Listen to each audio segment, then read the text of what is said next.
We see here a couple of images of Letritia. The first here is the Kohala Girls. It was an all-female ensemble in Chicago that performed on National Resonator guitars. These are acoustic guitars. They had a couple of guitarists and a couple of dancers that were sort of inspired by the Hawaiian performances that Kandle saw in the Chicago World's Fair a few years before then.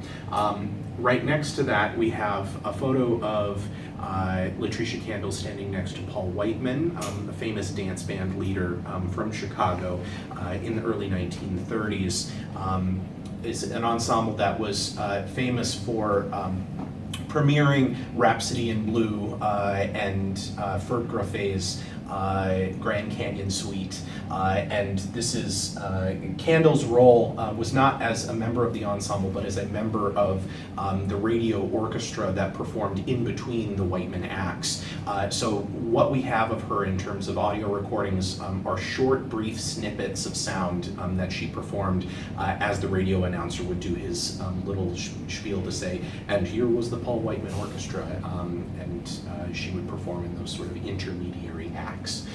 Right next to that, we have the Harlan multi-chord guitar. And as you can see here, there is a series of pedals that are built into the instrument.